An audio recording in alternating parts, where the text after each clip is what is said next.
IR, IMM, saksi Endang Arif Sadiquddin dan saksi Heri Mustafa IRMM yang saling berurusan antara yang satu dengan yang lain. Diperoleh fakta bahwa tergugat 3 Ustaz Yusuf Mansur telah mempresentasikan, menawarkan, mengajak para jamaah Masjid Darussalam Kota Wisata untuk berinvestasi dalam bisnis batu bara yang dikelola oleh para tergugat yang terletak di Desa Sungai Tuka, Kecamatan Satu, Kabupaten Tanah Bumbu, Provinsi Kalimantan Selatan. Saya minta kepada Yusuf Mansur agar Yusuf Mansur menepati pernyataannya itu. Karena pernyataan yang mengaku seorang ustadz kan harus ditepati kan begitu. Ya. Kita menunggu. Jadi tidak ada dalih nanti ketika ini, oh kan nunggu berkekuatan hukum tetap, harus inkrah, harus masih ada upaya banding, upaya kasasi, upaya PK. Enggak, dia kan ngomongnya ketika ada putusan yang menyatakan dia bersalah, lalu dia dihukum untuk bayar, akan bayar. Ya. Itu yang kita tanya. Lagian di pengadilan mah bukan menang kalah. Kalau gua kalah, gua disuruh bayar gitu doang kan. Lah kalau disuruh bayar kan dari dulu gue bilang, ngapain lu ke pengadilan? Rumah gua aja kalau disuruh bayar mah. Jawaban dari mereka, seharusnya saya menang. Saya berindikasi kalau seperti itu indikasinya ya saya bisa menang di 100% Mas, begitu. Ya.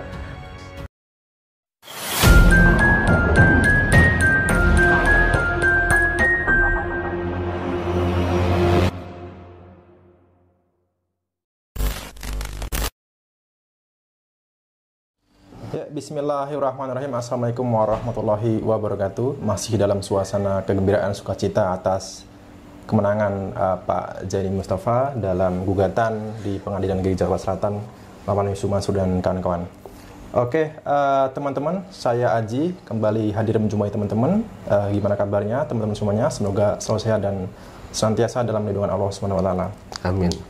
Kali ini saya ingin kembali berbincang-bincang dengan Pak Zaini karena beberapa waktu yang lalu saya tidak melakukan wawancara karena mungkin sudah lelah ya Pak Zaini dan Ustadz Kolek. Jadi hari ini saya berkunjung ke kediaman Pak Zaini Mustafa. Baik Pak, Assalamualaikum Pak Zaini. Waalaikumsalam warahmatullahi wabarakatuh. Pak Zaini, sekali lagi saya ucapkan selamat Pak atas kemenangan Pak Zaini. Terima kasih Mas, terima kasih. Ya. Tentunya ini juga tak luput dari dukungan, doa dari netizen, pemirsa Jia TV semuanya. Pak Zaini Mustafa berhasil memenangkan gugatannya. Baik Pak Zaini, ya.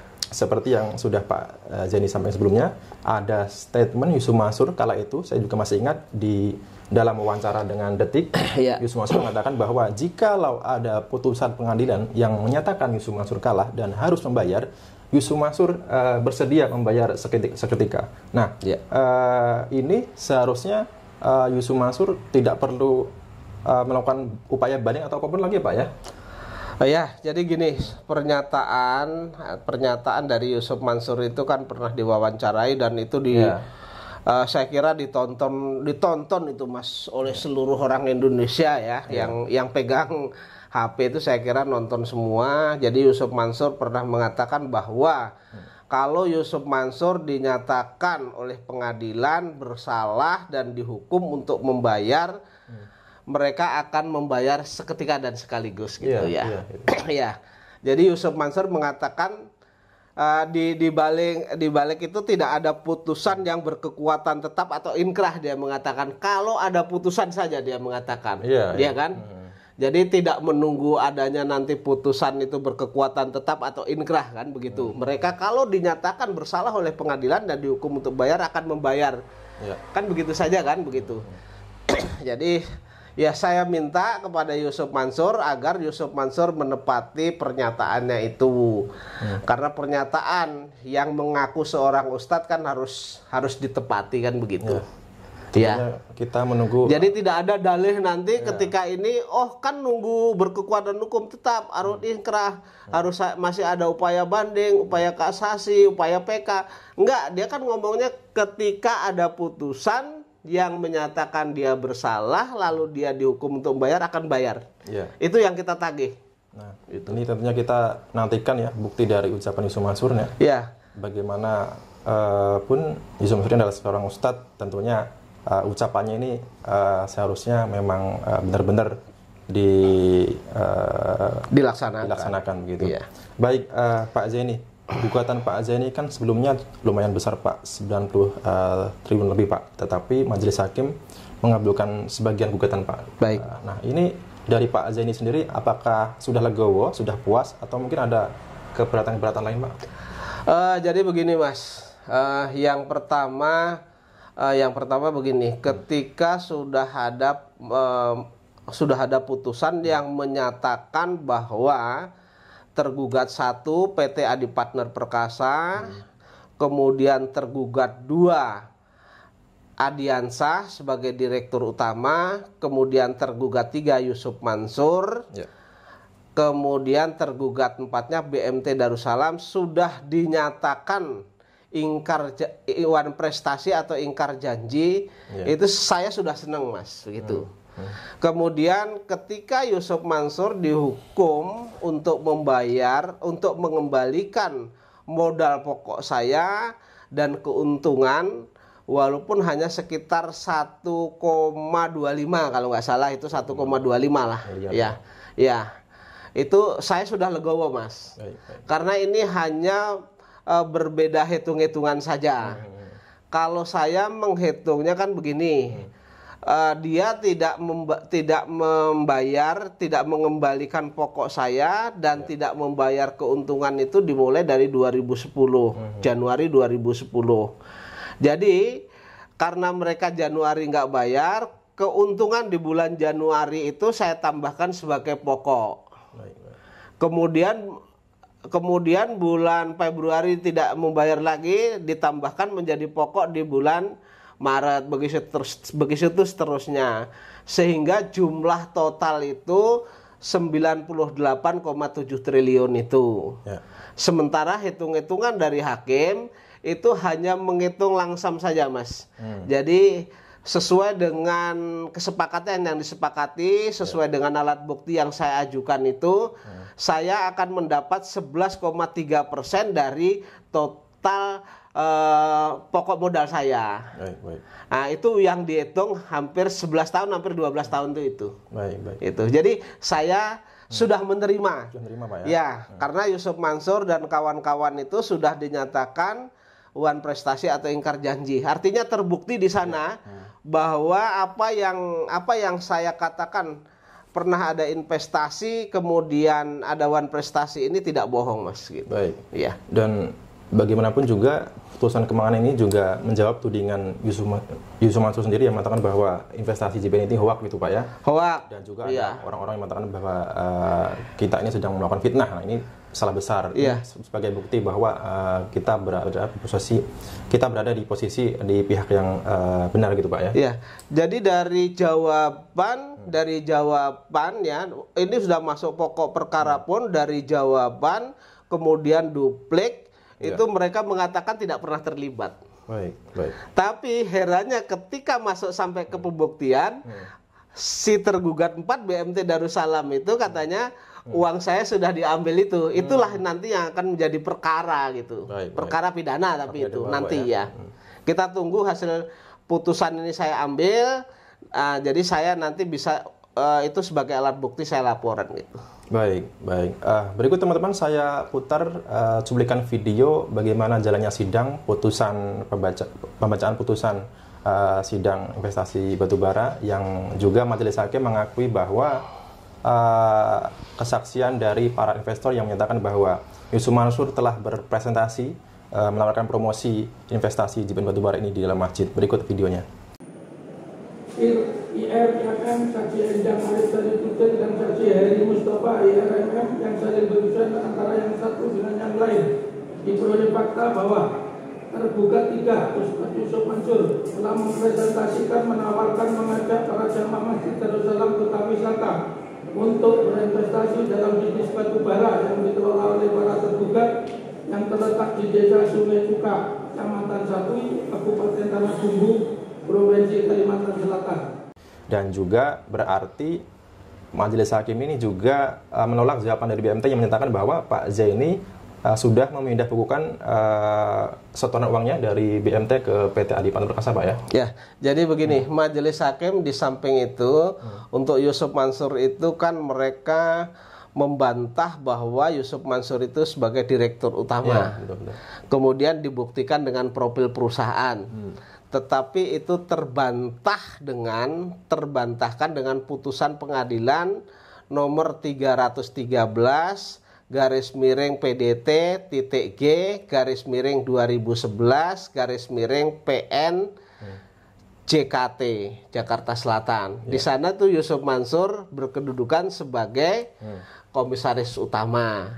Kemudian berdasarkan keterangan saksi yang diambil keterangannya di bawah sumpah, bahwa saksi itu melihat Yusuf Mansur presentasi di sana mengaku sebagai komisaris utama, sehingga hakim memutuskan, karena itu sudah ada putusan juga pengadilan negeri Yusuf Mansur sebagai komisaris utama, tentu itu tidak bisa terbantah. Maka hakim menganggap bahwa Yusuf Mansur itu sebagai komisaris utama dan pernah presentasi di Masjid Darussalam. Kemudian mengenai alat bukti yang disodorkan, yang diajukan oleh BMT Darussalam sebagai tergugat 4, surat pernyataan itu tidak dianggap oleh hakim karena itu hanya surat pernyataan sepihak yang bentuknya di bawah tangan. Baik. Ya, di bawah tangan.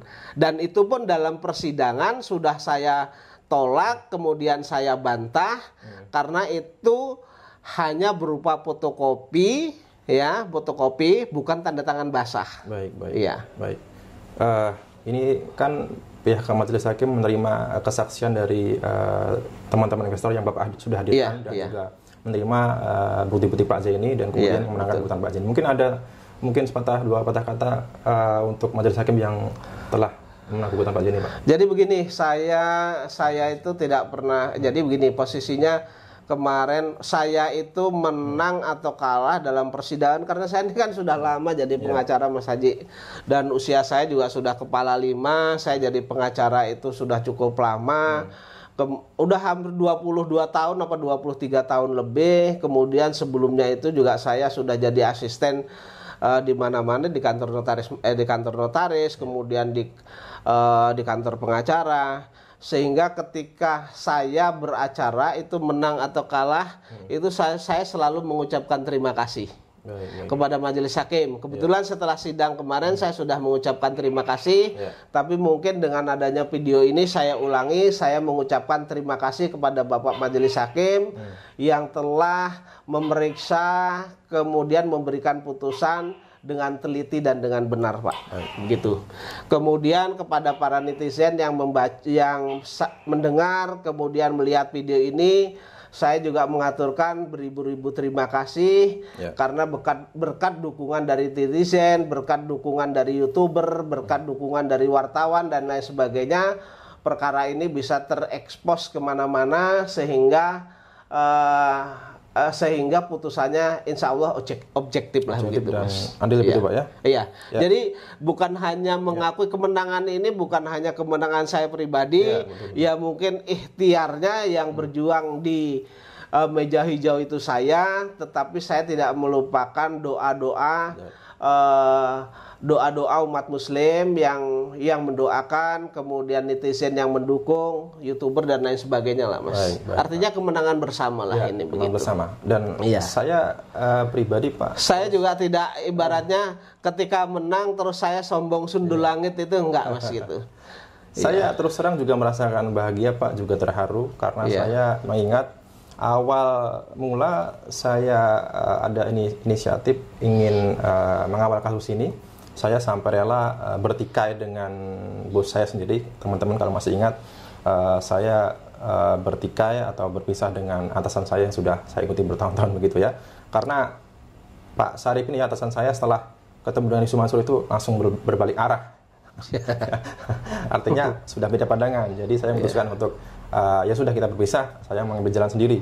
Saya mencari-cari narasumber seperti Pak Ustadz Nurkolik, kemudian Pak Zaini Mustafa dan alhamdulillah ini sekaligus membuktikan bahwa saya berada di pihak yang benar begitu, teman-teman. Amin. Mudah-mudahan. Ya, Pak Zaini, ini baru saja gugatan Pak Zaini yang dimenangkan.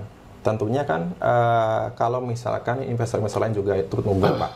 Nah, ini kan ada potensi kemenangan juga, Pak. Iya. Nah, kalau misalkan nih Pak, kita bicara jikalau semua investor menggugat, nah ini kan berarti ada kekalahan yang kemungkinan kekalahan yang bertubi-tubi yang mengakibatkan harta dari Yusuf Mansur dan kawan-kawan ini bisa habis nih Pak, bisa habis nih Pak. Ya, jadi sebagaimana yang saya utarakan kemarin Mas, jadi memang ada beberapa orang yang bersinggungan dengan Yusuf Mansur, terutama yang awalnya sebagai pemilik awal ya, pemilik awal atau pemegang saham mayoritas daripada PT Inexindo yang punya aset Hotel City itu kan sudah memberikan kuasa kepada saya itu untuk mensomasi.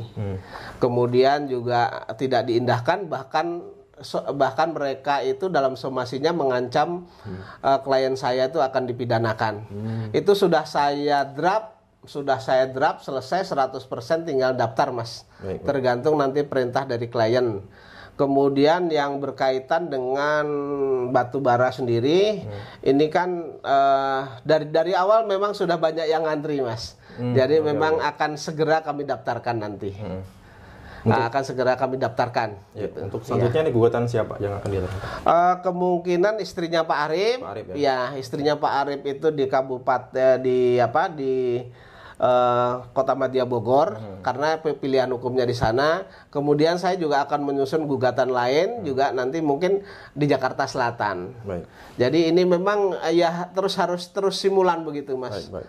Terus harus diikutin terus Mas itu. Baik Pak, kan ada juga Pak beberapa investor yang selama ini bersikap apatis, bersikap pesimis gitu Pak. Nah, dengan adanya kemenangan Pak Zaini ini mungkin ada pesan-pesan kepada para investor batubara khususnya yang sampai saat ini masih terkesan diam, terkesan takut gitu Pak untuk menggugat gitu Pak. Ya, jadi ya gini Mas, yang namanya perjuangan itu tentu ada yang orang kan ada yang seneng, ada yang tidak kan begitu ya.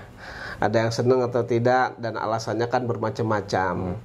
Tetapi dengan adanya putusan saya ini, mereka saling memberikan ucapan selamat Mas. Dan mereka tertarik untuk bergabung, bahkan membuat kelompok-kelompok Mas. Pengen mengajukan gugatan itu. Misalnya ada dari kota wisata, nanti mungkin dari kota wisata itu ada berapa orang ya, itu mereka bikin kelompok. Kemudian dari Limus Pratama yang di sana juga mereka ingin bikin kelompok. Mereka menyebutkan dengan blok atau klaster Mas gitu. Jadi itu akan mengajukan gugatan nanti. Sedang dikumpulkan dokumen-dokumen itu. Terus misalnya dari yang sana tuh perumahan apa itu? Villa Nusa Indah juga kan ada yang kena tuh di sana itu. Juga mereka lagi koordinasi ingin mengajukan gugatan juga. Ya cukup lumayan rame dan ya lumayan insya Allah ini Mas, walaupun lelah tapi seneng gitu loh Mas. Ya. Berarti